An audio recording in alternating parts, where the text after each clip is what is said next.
மக்களே, கனடா வாங்க வாக்கிங் போகலாங்கிற சேனலில் இன்றைக்கி நம்ம வந்திருக்கக்கூடிய பார்க்கு வந்து நார்த் டெல்டா செகண்டரி ஸ்கூலில் உள்ள ஒரு ட்ரையல், வாக்கிங் ட்ரையல். இங்கே நிறைய மக்கள் வாக்கிங் போய்கிட்டு இருக்காங்க. பாருங்கள், எல்லாரையும் அப்படியே ஒரு ரவுண்டு காட்டிட்டு ஃபுல் ரவுண்டு உங்களுக்கு அடித்து காட்டுறேன்னு. பாருங்கள் எவ்வளோ பேர் வாக்கிங் போகிறாங்கன்னு பார்த்தீங்களா. இப்போ இது வந்து ரெகுலரான ஒரு ட்ரையல். இங்கே நிறைய கிளாஸஸ் வேறு நடக்கும். இங்கே நிறைய கவர்மெண்ட் சார்பாக வெப்சைட்லலாம் நிறைய கிளாஸஸ் வச்சுருப்பாங்க. அதில் நீங்கள் பார்த்தீங்கன்னா கிட்ஸுக்கெல்லாம் நிறைய ப்ரோக்ராம் எல்லாம் இருக்குது. அந்த ப்ரோக்ராம் எல்லாம் ஈவினிங் 5 to 7 ரன் ஆகும். இப்போ இங்கே நைட்டு வந்து 9 o'clock ஆகுது. 9 o'clock இருட்டவே இல்லை பார்த்தீங்கல்ல. அதுதான் சம்மரில் நைட்டு 11 o'clock தான் இருட்டும்.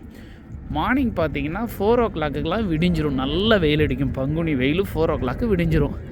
அதே இது வின்டருக்கு வந்துட்டிங்கன்னா ஈவினிங் 4 o'clock இருட்டிடும்.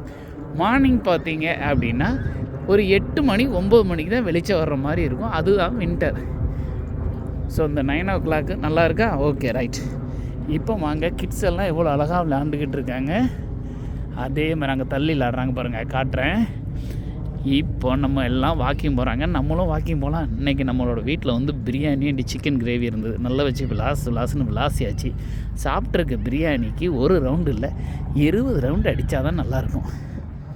கூட்டத்தை பாருங்கள். இன்றைக்கி வாக்கிங் செமையாக போகிறாங்களேங்க மக்கள்லாம். கிட்ஸை பார்த்தீங்களா விளாண்டுக்கிட்டு இருக்குது. ஓகே, அதே மாதிரி இங்கே எல்லா வீடுகளும் மரக்கட்டையால் ஆன வீடு தான். இங்கே ஒரு வீடு இருக்குது பாருங்கள், நீட்டாக இருக்கா, சூப்பராக இருக்குது அந்த வீடு. பார்த்துட்டிங்கன்னா அந்த வீடெல்லாம் மரக்கட்டையால் கட்டின வீடு தான். எந்த வீடுமே வந்து கான்கிரீட்னாலேயோ இல்லை நம்ம வர மாதிரி செங்கல் வச்சு கட்டின வீடாக கிடையாது. ஓகே, அதே போல் மக்களே, இந்த கனடாவுக்கு வரணும்னு நீங்கள் ஆசைப்பட்டீங்க அப்படின்னா, முன்னாடி 2012க்கு முன்னாடி கனடாவுக்கு வர்றவங்களுக்கு இங்கிலீஷ் எக்ஸாம் வந்து தேவையில்லாமல் இருந்தது. இப்போ 2012க்கு அப்புறம் பார்த்திங்கன்னா, யார் வந்தாலும் சரி அல்லது யார் வர்ற மாதிரி இருந்தாலும் சரி, இங்கிலீஷ் எக்ஸாம் வந்து மேண்டேட்டரி ஆக்கிட்டாங்க. ஐஎல்ஸ்மாங்க. ஸோ IELTS, அந்த IELTS எக்ஸாம் வந்து பிரிட்டிஷ் கவுன்சிலில் போய் எழுதணும். அந்த பிரிட்டிஷ் கவுன்சிலில் எழுதணும் அப்படின்னா உங்கள் கையில் கம்பல்சரியாக பாஸ்போர்ட் இருக்கணும். ஓகேவா?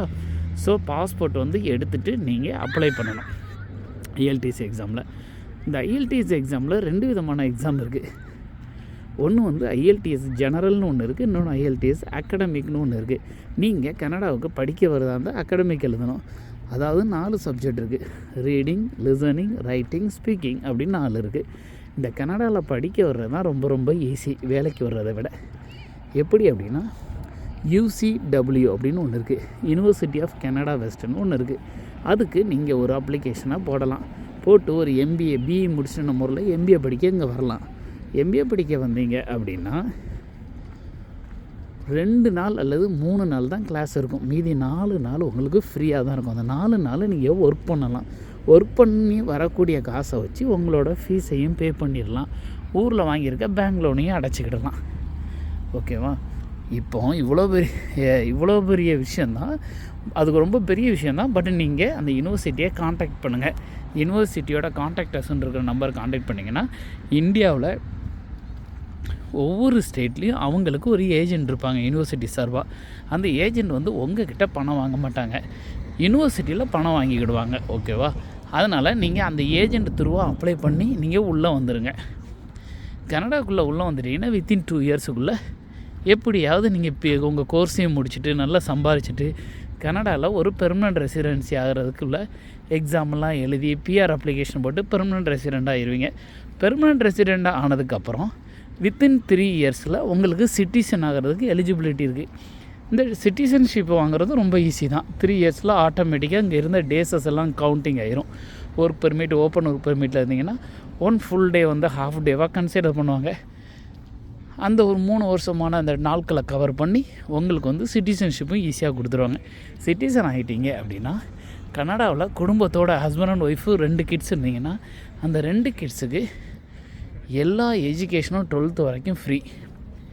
2வது உங்களோட ஃபுல் மெடிக்கலும் ஃப்ரீ. ஒரு கிட்டுக்கு கிட்டத்தட்ட $600 என்னமோ கெனடியன் கவர்மெண்ட்டு தருது.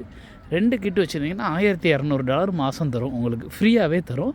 உங்களோட இன்கம் வந்து லோ இன்கம் கேட்டகரியில் இருக்குது அப்படின்னா உங்களுக்கு கவர்மெண்ட்டும் சப்போர்ட் பண்ணும். ஸோ உங்களுக்கு மெடிக்கல் ஃப்ரீ, எஜுகேஷன் ஃப்ரீ, அது போக சைல்டு பெனிஃபிட் வேறு கிடைக்கும். ஸோ இதனால தான் கனடாவை வந்து சூஸ் பண்ணுறது. அது போக கனடாவில் உங்களுக்கு பொல்யூஷன் அந்த மாதிரியெல்லாம் எதுவுமே கிடையாது. ஓகே, உங்கள் பிள்ளைங்க நுனி நாக்கில் இங்கிலீஷில் பேசும். நீங்கள் ஊரில் வெள்ளைக்காரன் வராமங்கள, அது மாதிரி நம்ம ப்ரௌன் பிள்ளைங்களே அந்த அழகாக அருமையாக இங்கிலீஷ் பேசுவாங்க நம்ம பிள்ளைங்க வெள்ளைக்காரங்களுக்கு ஈக்குவலாக. ஸோ அதனால் நீங்கள் கனடா கண்டிப்பாக வாங்க. சப்போஸ் நான் யூஎஸில் தான் இருக்கிறேன் அல்லது ஆஸ்திரேலியாவில் இருக்கிறேன் ஆல்ரெடி, எனக்கு கனடா வரணும்னு ஆசை அப்படின்னா முதல்ல ஒரு விசிட்டர் விசா எடுத்து கனடா வாங்க. கனடா வந்து பாருங்கள். உங்களுக்கு கனடா பிடிச்சிருந்தது அப்படின்னா மூவ் ஆகுங்க பெர்மனெண்ட்டாக. அப்படி இல்லை கனடா பிடிக்கல அப்படின்னா ரிட்டர்ன் போயிருங்க.